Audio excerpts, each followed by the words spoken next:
మన ముకుందా జ్యువెలరీస్ వారి ముకుందా సిల్క్స్ ఘన ప్రారంభం నవంబర్ 23న దిల్సుఖ్ నగర్ లో ఓపెనింగ్ సందర్భంగా ప్రతి 3000 షాపింగ్ పై 3 గ్రాముల సిల్వర్ కాయిన్ ఉచితంగా పొందండి. ఈ ఆఫర్ అన్ని బ్రాంచెస్ లో వర్తిస్తుంది.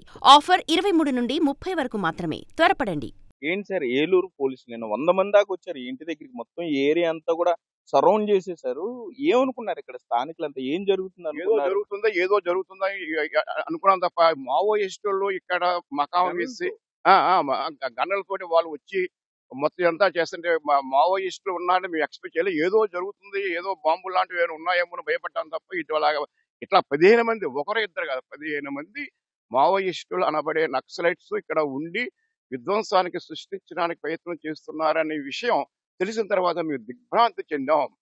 కాబట్టి మీకు ఈ ఎస్పీ గారు శివప్రసాద్ కిషోర్ గారు వారు చక్కటి మార్గదర్శకంతో డైరెక్షన్ తోటి ఆక్టోబస్ పోలీసులు, ఇంటెలిజెన్స్ పోలీసులు, గ్రే హ్యాండ్స్ పోలీసులు, సివిల్ పోలీసులు చక్కటి యాక్షన్ తీసుకున్నారు. వాళ్ళని మా గ్రీన్ సిటీ తరఫున, ఏలూరు ప్రజల తరఫున, ఏలూరు జిల్లా ప్రజల తరఫున వారికి మేము అభినందనలు, ధన్యవాదాలు తెలియజేస్తున్నాం. రాష్ట్ర వ్యాప్తంగా ఏలూరు గ్రీన్ సిటీ సంచలనం అయిపోయింది. మావోయిస్టులు ఉన్నారంట, గన్నలతో దొరికారంట, ఆడవాళ్ళు, మగవాళ్ళు వీళ్ళు చాలా ప్రమాదకరమైన వ్యక్తులు. ఇప్పటికే ఛత్తీస్గఢ్ చాలా కేసులు ఉన్నాయి. ఏంటి ఇంత సమాజానికి వ్యతిరేకంగా పనిచేసే వాళ్ళు అసాంఘిక శక్తులు గ్రీన్ సిటీలో ఎలా తలదాచుకుంటున్నారు? మరి ఇక్కడ మీరేం పోలీసులుగా రిప్రజెంటేట్ చేయలేదా? ఓకే పోలీసులు రిప్రజెంటేటివ్ అంటే నేను ఒక సీనియర్ అడ్వకేట్ గా, ఒక రిటైర్డ్ బ్యూరోక్రాట్ గా 20 సంవత్సరాల నుంచి నేను ప్రాక్టీస్ చేస్తున్న సందర్భంగా నేను 2021లో అప్పుడు స్పందనలో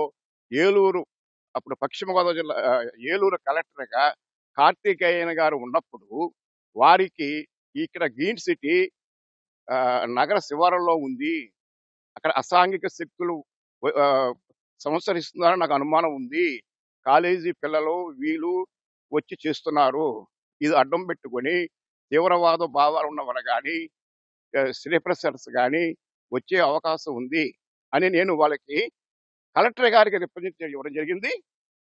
ఆ రిపోర్టు గౌరవ హైకోర్టు కూడా ఏలూరు జిల్లా కోర్టు వరకు కూడా పంపించడం జరిగింది. అప్పుడు ఇక్కడ 2 జడ్జీలు, సిఐ గారు, రూరల్ సిఐ గారు ఇక్కడ అవేర్నెస్ ప్రోగ్రాం పెట్టారు. అవేర్నెస్ ప్రోగ్రాం పెట్టి ప్రజలు ఏ విధంగా ఉండాలి, ఎవరైనా కొత్త వాళ్ళు వస్తే ఏ విధంగా చేయాలి, ఎవరైనా కొత్త వాళ్ళు వస్తే ఏ విధంగా చేయాలి, పైగా వాళ్ళ ఆధార్ కార్డు తీసుకోవాలని, వాళ్ళ యొక్క అడ్రస్ తీసుకోవాలని, ఫోటోలు తీసుకోవాలని, ఫోటోలు అన్నమాట చెప్పలేదు, ఇప్పుడు ఈ ఇష్యూ అయిన తర్వాత ఫోటోలు కూడా తీసుకోవాల్సిన అవసరం ఉందని ఒక మీటింగ్ పెట్టడం జరిగింది. అప్పుడు పోలీసులు నైట్ పెట్రోలింగ్ ఏర్పాటు చేశారు. పోలీసులు వచ్చి పట్టుకునేవారు, అల్లరి లేకుండా చేసేవారు. తర్వాత అది తగ్గిపోయింది. 2023లో కూడా అప్పటి ఎస్పీ ప్రశాంత్ గారికి ఇవ్వడం జరిగింది. వారు కూడా యాక్షన్ తీసుకున్నారు.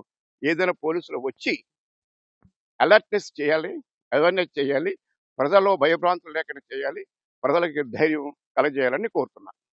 అయితే సర్తాజ్ ఏలూరు గ్రీన్ సిటీలోనే కాదు, ఏలూరు శివారు అంటే గ్రీన్ సిటీ శివారు ప్రాంతం వట్లూరు ప్రాంతంలో కూడా ఒక వ్యక్తిని, ఒక యువకుడిని పోలీసులు అదుపులోకి తీసుకున్నారనే సమాచారం. అతనితో కలిపి 15 మంది. ఎందుకంటే ప్రజలు ప్యానిక్ అయిపోతారు. 2 చోట్ల మావోళ్ళు దొరికారంటే కంగారు పడిపోతారని ఉద్దేశంతో మొత్తం అందరూ ఇదే ఇంట్లో దొరికారు అని చెప్పే ప్రయత్నం పోలీసులు చేస్తున్నా కూడా వట్లూరు ఏరియా అంటే అది కూడా ఏలూరు శివారు ప్రాంతం, అక్కడ కూడా ఒక యువకుడు దొరికాడని మనకి విశ్వసనీయ సమాచారం. అక్కడ హాస్టల్స్ ఎక్కువగా ఉంటాయి, అక్కడ ప్రైవేట్ ఇంజనీరింగ్ కాలేజీలు ఉన్నాయి కాబట్టి వారిలో కలిసిపోయి ఏదో పని మీద వచ్చానని చెప్పి అతను కూడా అక్కడ ఉన్న ప్రైవేట్ హాస్టల్స్ లో అతను కూడా ఆశ్రయం పొందాడని మనకి అందుతున్నటువంటి విశ్వసనీయ సమాచారం. మరి ఇటువంటి పరిస్థితుల్లో పూర్తి స్థాయిలో జాగ్రత్తలు తీసుకోవాల్సిన అవసరం ఉంది, ప్రజలను కాపాడాల్సిన అవసరం ఉంది. కాబట్టి ఏలూరు జిల్లా పోలీసులు మరింత మెరుగ్గా పనిచేసేందుకు పూర్తి స్థాయిలో ప్రతి వ్యక్తిని వెరిఫై చేసిన తర్వాత మాత్రం హాస్టల్లో కానీ ఇంట్లో కానీ ఉంచేందుకు అవకాశం వాళ్ళని కూడా పోలీసులు కూడా కోరే పరిస్థితులు అయితే ఇక్కడ ఉన్నాయి.